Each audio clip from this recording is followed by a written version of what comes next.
July of last summer that I was going to go to the altar and just pray and beg God to show me how to walk this out. So I did that, and on August 3rd, I saw a post on Facebook about, are there any churches in Springfield that support human trafficking efforts? And everybody was commenting on it about all of these solid churches that I knew of that were supporting NightLight International. And everyone was talking about NightLight, and so that caused me to get in contact with them. And the really cool thing is the role that I'll be doing at NightLight, one of the prerequisites is that you have at least 2 years of experience providing trauma-informed care in the behavioral health field. And so August 1st was my 2-year anniversary with Rural Behavioral Health.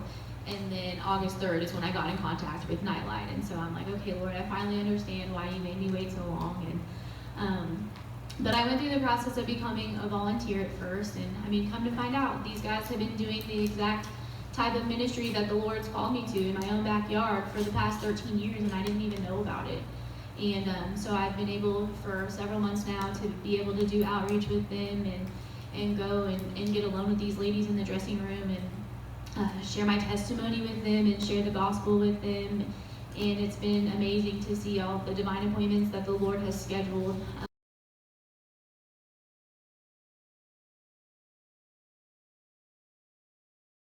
All right, if you got your copy of God's Word, let's go back to Luke 4 for a moment. I promise you, I know we're working against the clock. Can you just give me 10 minutes? If that, I'll try to keep it under that. I won't even go through the whole sermon. We've prayed earlier, so I'm going to forego that, and I'm going to go pretty much off script. Maybe I'll preach the full sermon some other day, but I'm going to recap just the main points of the message as quickly as I can here in Luke 4.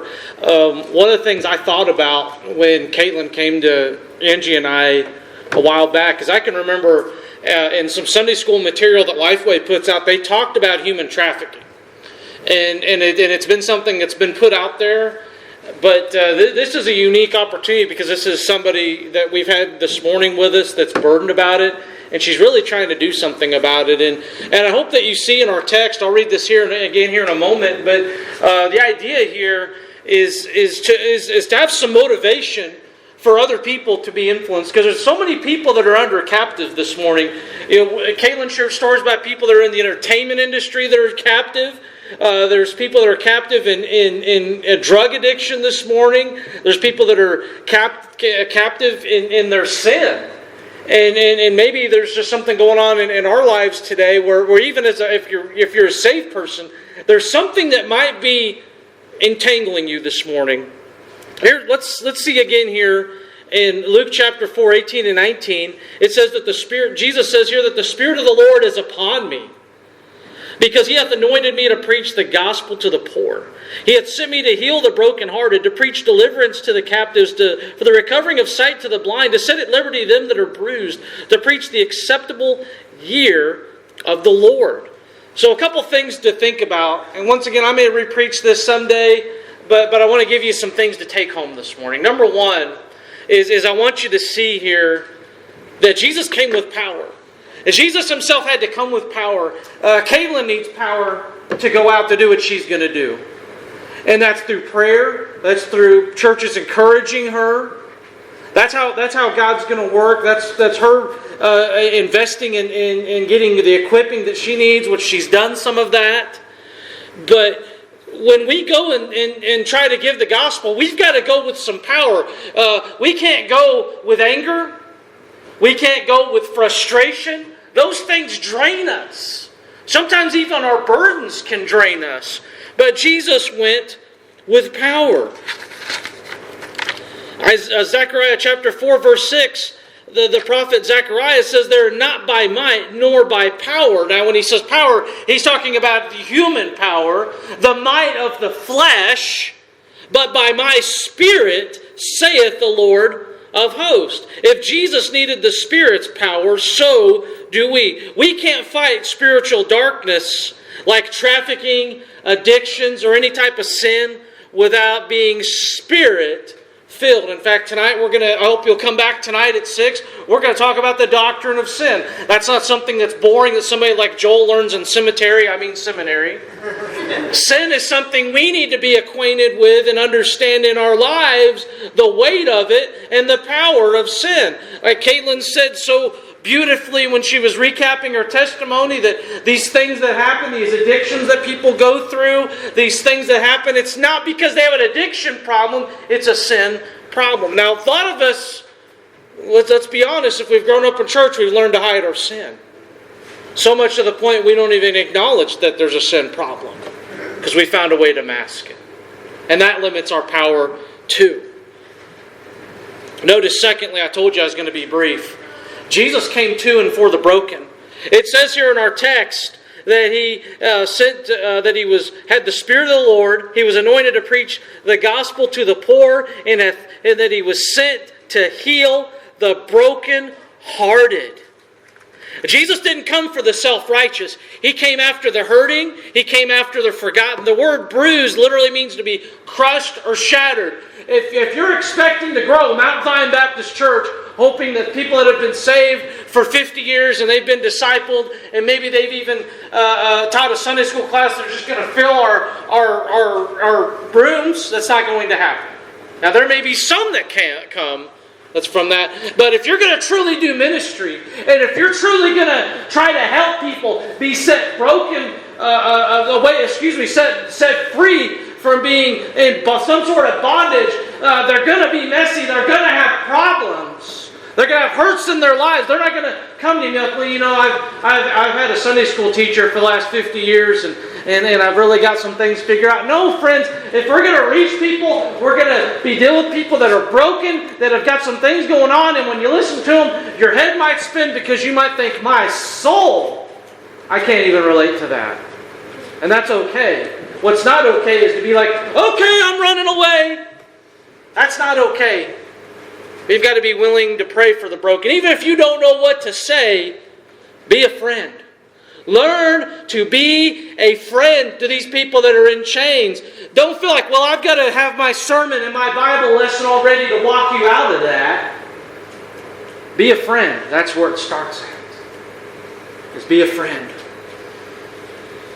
And some of you have some experiences, believe it or not, in your life. Some things you've dealt with similar to what Kate. And by the way, it took a lot of guts for her to get up and say the stuff she's been through. I don't know very many people that could be that transparent about what's happened in their life and say, I've been through all this and God's got me through it. And let's be honest, get up in front of people that they don't even know, and in the back of their mind not be wondering, I wonder what's going to be thought of when that's going to be said. But once again, she's able to say that because you know what? She's not chained by that anymore. Psalm 34:18, the Lord is nigh to them that are of a broken heart, and saveth such as be of a contrite spirit. Do you feel broken today? Then you know what? You're the one that Jesus can make His way to. But if we're lifted up, and we're proud, and we think we're all that in a bag of chips, as the kids would say, God can't do anything with that. And not because He can't, He won't. Because His Word says that He won't. Not because, well, God's got some sort of limit. No, God says, here's how I'm going to work, here's how I'm not going to work. So God is going to be consistent with what the Word says, how He's going to work. As Christ's followers, we must care for the broken like Jesus did. That means seeing, caring, and acting. And lastly, Jesus came to give freedom. He came to give freedom. It says that the last part of verse 18, recovering sight of the blind, to set at liberty them that are bruised. Jesus came to set people free from sin, shame, fear, and even literal slavery. You know, there was a year of Jubilee mentioned in Leviticus 25. We won't even go there for sake of time. But that was a time where debts were forgiven, slaves were freed, and land was restored. John chapter 8, verse 36. If the Son shall make you free, ye shall be free indeed. And there's a lot of other verses we could talk about the accepted time of salvation and the liberty that Christ gives us in Galatians chapter 5 that makes us free. But friends, we need to share this freedom. We need to be a voice for the voiceless. Proclaim liberty through the gospel, missions, and mercy. And I'm going to close with this. Jesus came with power for the broken and to set captives free. And now He sends us to carry on that mission. If you're here today, Jesus wants to work in your life and set you free. He also wants to use you to set people free. You know why people teach Sunday school classes? Not because of the pay, but because they want people to be set free. You know why people do vacation Bible school? You know why people drive these vans? It ain't because they're sitting around bored. It's because they want to do something that makes a difference. They want to help somebody else have their chains be broken in their lives. The chain of sin. The chain of the bondage that keeps them from their full potential. Are you in bondage today? Jesus still sets captives free. Here's what we're supposed to do, friend. Isaiah 1 verse 17 says, learn to do well, seek judgment, relieve the oppressed, judge the fatherless. What that means, judge, that means discern and look at the needs that are there. Plead for the widow. And then James 1:27 is the last passage I read. Pure religion and defiled before God is this, to visit the fatherless and widows in their affliction. Are you in bondage today? Jesus still sets captives free. Are you walking in freedom? Then you know what? You need to be part of helping others be set free. Let's be a people filled with the Spirit, moved with compassion, and bold with the message. What will it be, friends? Will you continue in the bondage of your sin? Will you continue in bondage of what's holding you back? Maybe there's a decision you need to make for the Lord today. Maybe you need to have that blank contract with God this morning. Maybe there's something you need to do here at this church to help the ministry be better. Maybe there's some area of your life where you've just held on and you've just said, I'm not going to give this away, Lord. I'm going to hold it. I'm going to do it my own way. Or maybe there's some way you know you need to make a difference this morning. You may not know how, but you know the first step of making a difference isn't knowing how. It's making yourself available and making yourself willing this morning. We're going to pray here in just a moment and have a time of. I told you it's short. I went 10 minutes. I asked for 10 minutes. That's where I'm at. So let's go, Lord, for a word of prayer. For more information, visit our website at mountzionozark.weebly.com. And thank you for watching. We would love the opportunity to meet you and get to know you better.